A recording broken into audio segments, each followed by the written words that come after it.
भेटी गीत एक मोहरले होती, त्या जुळल्या हृदयांची गाथा सूर अजूनही गाती, सूर अजूनही गाती. सेवेच्या निमित्ताने भेटलेल्या कर्मचाऱ्यांविषयी, अधिकाऱ्यांविषयी, भेटलेल्या नात्यांविषयी आपले गोड अनुभव व्यक्त करण्यासाठी मी आमंत्रित करते सत्कार मूर्ती सन्माननीय प्राध्यापिका सौ बालसिंग मॅडम.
आपली ओळख कशातून निर्माण करायची काम आले लक्षात. या दोन बाबी मला या बालपणाच्या सांगितल्या की त्यामुळे मी इथे उभा आहे.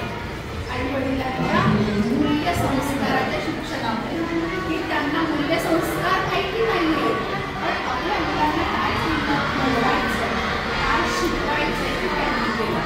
ते मला आतापर्यंत शिकवले आणि तुमच्या पिढीला देता हा पॉईंट महत्त्वाचा. नंतर माझं लग्नानंतरचं कौटुंबिक जीवन, माझा हिमालय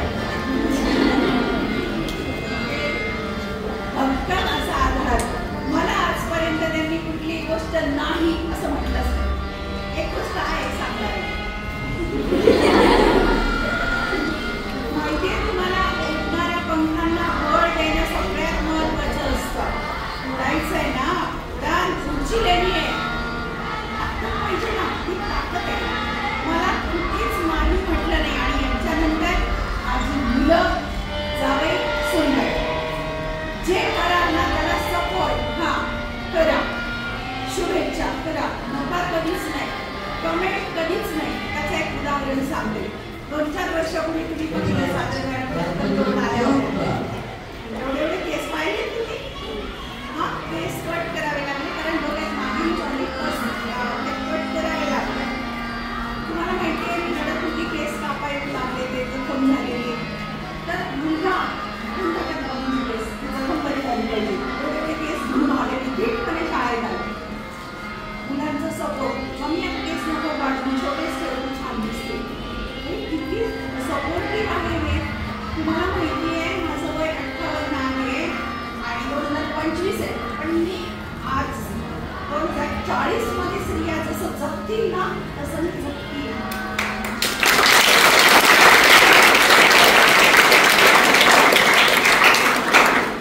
पण कंसातली बाब अशी आहे हे जगण्यासाठी मी आधी सगळ्यांचा ट्रस्ट, सगळ्यांचा विश्वास संपादन केला.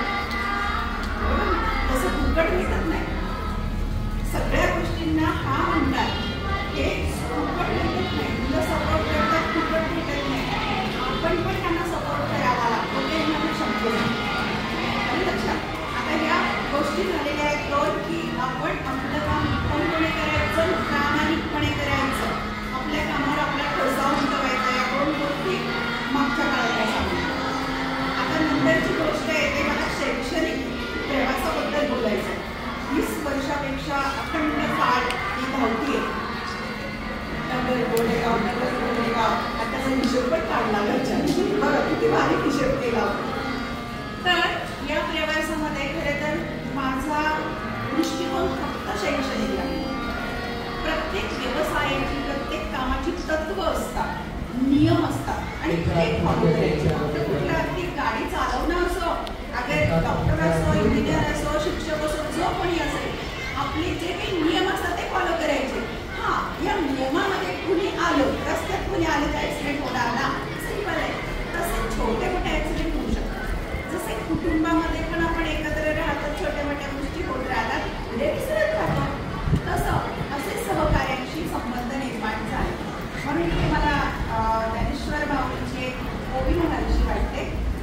ज्ञानेश्वर माऊली म्हणतात, तरी न्यूनते उरते अधिकही सरते विनवितो मिया.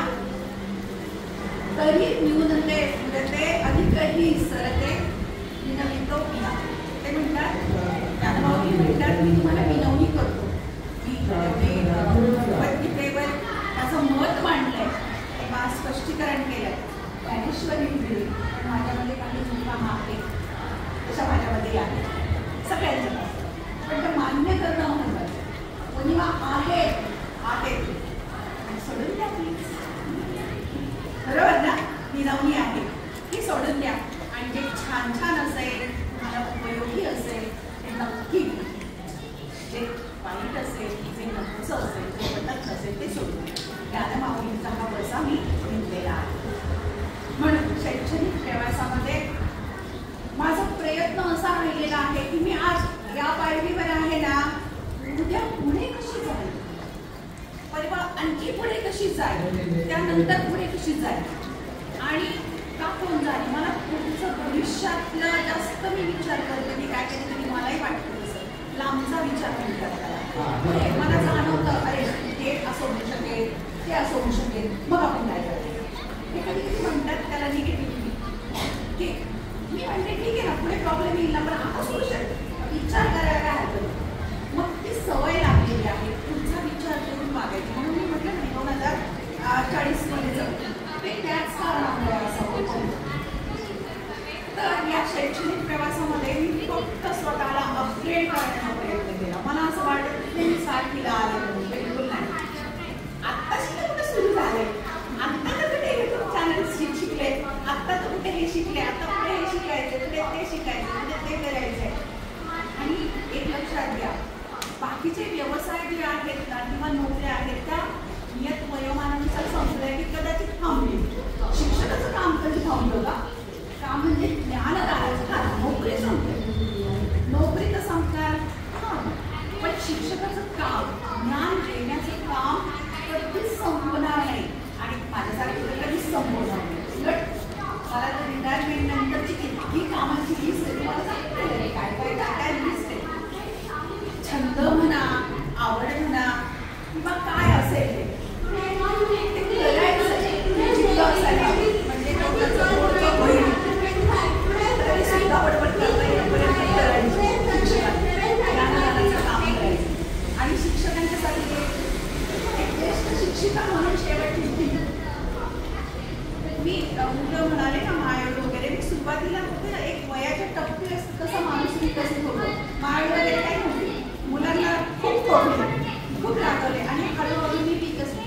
जसं शिकवलं की माणूस शिकतो, म्हणजे चुकत शिकत शिकत चुकत असं चालूच असते. मग मुलांची कनेक्टेड होताना मला कळलं की मुलांना समजावून सांगणं सगळ्यात उपयोगी ठरतं, आम्ही त्यांच्या शरीराला मारणं. मग हळूहळू मुलांची सुसंवाद करत करत मला कळलं या मुलांच्या मला आहे ना ही श्रुती आहे, पाय आहे, योगिता आहे, तो मला काही दिसत नाही, मला माझी पूजा दिसते, मला माझा अभिषेक दिसतो. संपलं, एवढं सोपं तत्वज्ञान. आपली मुलं आहेत ना, ज्यांना मुलं आहेत त्यांनी समजायचं की आपली मुलं आहेत, ज्यांना मुलं नाहीत त्यांनी असं समजायचं की आपण तिथं बसलोय, आपली आई बाबी होते, काय शिकवती काय सांगते तेच द्यायचं आणि निस्वार्थीपणे प्रामाणिकपणे आणि त्याचं फळ मिळतं. बरोबर तेच सांगितलंय, कर्मण्येवाधिकारस्ते मा फलेषु कदाचन, कर्म करत राहा, फळ आपोआप मिळणार आहे. आणि हे उदाहरण मला कदम सांगितलं होतं. जेव्हा मुलीचा पहिला नंबर आला 10वीला आणि बोर्डवर तुमचं पण नाव आहे, माझं पण नाव आहे तिथे, त्यावेळेला ते म्हणाले मॅडम तुमच्या कामाचं फळ मिळणार. तसं कदम सरांच्याही कार्याचं फळ त्यांच्या मुलांना मिळालेलं आहे. म्हणून म्हणतात ना, जुन्या काळात म्हणायचे की आजोबांनी झाड लावलेलं आहे आणि मुलं फळं खातील. आता आजोबा कशाला, आई वडिलांनी जे केलेलं आहे ते कर्म त्याचं फळ मुलांना मिळेल. म्हणून शैक्षणिक प्रवासामध्ये मी फक्त प्रामाणिकपणे जितकं मुलांना देता येईल तितकं देण्याचा प्रयत्न केलेला आहे. जितकं फक्त विषय नव्हे पण जीवनाचं ह्या छोट्या गोष्टी पांढरे केस जे बोलतात ना ते सगळं सांगितलंय, जे मुलांना आयुष्यभर उपयोगाने येईल असं मी सांगायचा प्रयत्न केला आहे, जितकं शक्य होईल तितकं. म्हणून काही ते आरती तर मला मम्मी सांगतात, मला मेसेज करते मम्मी, खूप म्हणजे असं छान वाटतं, खूप छान वाटतं. आणि 2002-03ला मी आले त्यावेळेला सुंदर पाठ्य म्हणजे 40 वर्षाची गाडी तेवढा, मग त्या वयात चालणं वेगळं असतं ना, ठाट पण आता थोडासा फरक पडत गेला. पण मुलांना समजून घेणं खूप महत्त्वाचं आहे आणि ते मी करते प्रामाणिकपणे.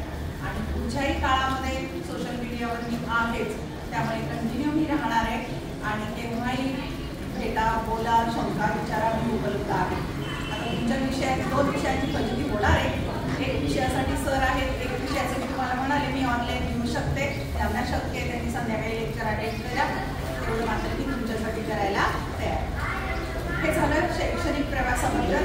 आणि शेवटचा मुद्दा घेते मी सामाजिक दृष्ट्या, तो पण त्यांच्या बोलण्यामध्ये आलेला आहे की सोशली काहीतरी वेगळी कामं करण्याचा प्रयत्न आहे आणि कोणी चालू ठेवला आहे.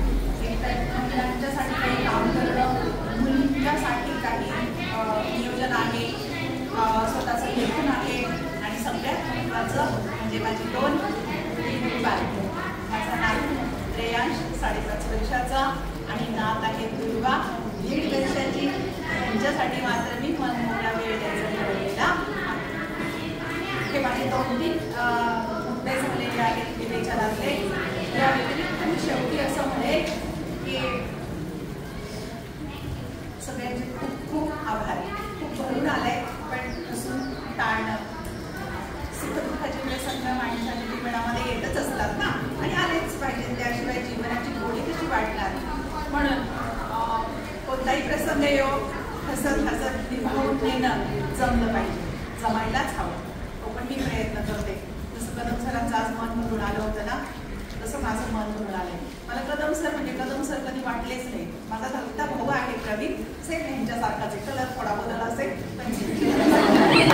पण आपली सेम म्हणजे तसंच जो म्हणतात ना श्रीकृष्णासारखा पाठीराखा, जसा आमचा पाठीराखा आमचा म्हणजे असं झालंच नाही. एखाद्या मुद्द्यावरून वैचारिक मतभेद सुद्धा नाही. मनभेद तर लांबच राहिला. मनभेद आणि मतभेद दोन्हीमध्ये फरक आहे हा, समजून घ्या. तर मनभेदचा विषयच नाही, पण मतभेद सुद्धा कधी झाले नाही. तसंच या संस्थेत मी काम केलं ही पण माझ्या दृष्टीने खूप अभिमानाची गोष्ट आहे. कारण पण आहे त्याला. बालवाडीमध्ये प्रवेश घेतला ना आपल्या बालिकाश्रम महाराष्ट्र बालकमध्ये बालवाडी तिथे झाली. पुढे रेसिडेन्शियल हायस्कूल 10वी पर्यंत झालं. त्याच्या पुढचं शिक्षण लगेच न्यू आर्ट्स कॉलेज झालं. एवढं कुणाला मिळतं एका ठिकाणी शिकायला. आणि शेवटी नशीब मला पुन्हा या संस्थेत घेऊन आला, जिल्हा मराठा, आणि या संस्थेच्या या शाखेमध्ये. त्यामुळे पुणेगावची मुलं, सहकारी, आय लव्ह